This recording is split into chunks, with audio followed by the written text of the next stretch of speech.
చరిత్రలో ఎవరైనా ఉన్నారంటే ఒక్క చంద్రబాబు నాయుడినే చెప్పుకోవాలి.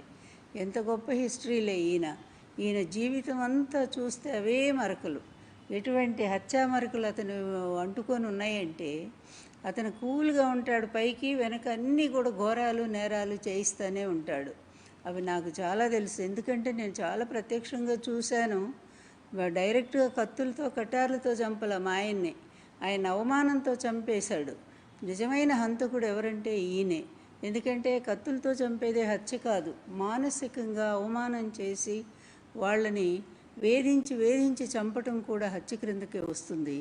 ఆ విధంగా ఎన్టీఆర్ గారు అంత గొప్ప పార్టీని స్థాపించి కాంగ్రెస్ పార్టీకి వ్యతిరేకంగా 9 నెలల్లోనే అధికారానికి తెచ్చుకొని మరి దేశంలోనే నేషనల్ ఫ్రంట్ చైర్మన్గా ఎదిగి ప్రపంచ స్థాయిలో కూడా మరి అంత గొప్ప నాయకుడని పేరు తెచ్చుకున్నటువంటి మహానుభావుడు ఎన్టీఆర్ గారిని అధికార వ్యామోహంతో పదవి కోసం దారుణంగా రామోజీయను మరి వేబిఎన్ రాధాకృష్ణ ముగ్గురు కలిసి ఎంత కిరాతకంగా ఆయన చంపేశారంటే, ఎంత వైస్రాయ్ హోటల్కి వెళితే చెప్పులు వేయిస్తాడు దుర్మార్గుడు.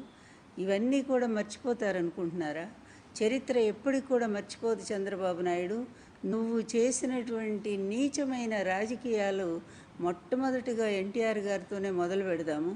ఎన్టీఆర్ గారిని ఎంతగా నువ్వు అవమానం చేశావు. 8 నెలలు తిరగకుండానే 258 సీట్లు గెలుచుకున్నటువంటి ఒక ముఖ్యమంత్రిని దింపటానికి ఆయన భార్య మీదే నిందలేశావు. దారుణంగా రోజు నీ ఏదో పత్రికల్లో పిచ్చి రాతలన్నీ రాయించావు. చివరికి మరి వైస్రాయ్ హోటల్లో ఎమ్మెల్యేలను బంధించావు. కుట్రలతో కుయుక్తులతో వాళ్ళందరినీ లోబరుచుకున్నావు. నీ 2 పత్రికలు ఉన్నాయి కనుక పచ్చపత్రికలు 2 కూడా ఇష్టం వచ్చినట్టుగా కుట్రకు ఆజ్యం పోసాయి. అసలు కుట్రకు ఆజ్యదారుడు రామోజీరావే కదా. ఇలా మీరంతా కలిసి ఎన్టీఆర్ని ఎంత అవమానం చేశారు. మళ్ళీ యుగ పురుషుడు అంటూ ఈరోజేమో ఉపన్యాసాలు చెప్తారు. సిగ్గు, ఏమాత్రమైన సిగ్గు శరము అనేది నీ జన్మలో ఎప్పుడు నీకు రాయలేదు. అందుకని ఎంత నీచమైనటువంటి పనులు చేసినా కూడా, ఎవరు ఎన్ని విధాలు విమర్శించినా కూడా వాటన్నిటి తుడిపేస్తావు. మరి వాటన్నిటినీ కూడా అబద్ధాలుగా చూపించడానికి నీ పచ్చపత్రిక ఒకటి ఉంది. జగన్మోహన్ రెడ్డి గారు ఫ్యాక్షనిస్టా? గొడ్డలి పార్టీ, మా పార్టీ గొడ్డలి పార్టీయా? ఎవరు ఏంటో ఒక్కసారి మాట్లాడుకుందామా?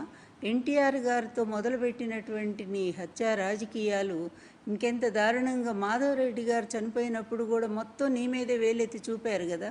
చంద్రబాబు, ఒక్కసారి గుర్తు తెచ్చుకో. నువ్వు మాధవరెడ్డి గారిని చనిపోయినప్పుడు దానికి కూడా కారకుడు నువ్వేనని చెప్పి చూపించాయి కదా అన్నీ కూడా. ఆ రోజు విపరీతంగా ట్రోల్ కూడా జరిగింది, చంద్రబాబు నాయుడే పరోక్షంగా ఉన్నాడు అని చెప్పి.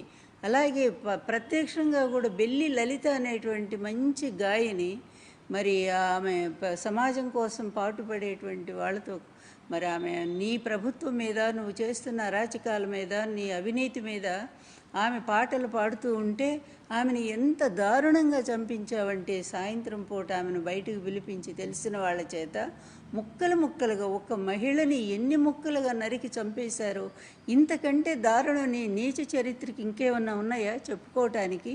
బెల్లి లలిత హత్య కేసు నువ్వు కదా వెనకుండి ప్రభుత్వం కదా నడిపించింది. ఆ రోజు నీ గవర్నమెంటే కదా. అతి దారుణంగా ఆమెను చంపించావే. ఇక అక్కడి నుంచి ఎన్ని రకాలుగా మరి రంగా గారు, వంగవీటి రంగా గారి దగ్గర నుంచి అందరూ నీ వైపే వేలెత్తి చూపారు కదా. పింగళి దశరథరామ విషయం కూడా నిన్నే మాట్లాడారు కదా.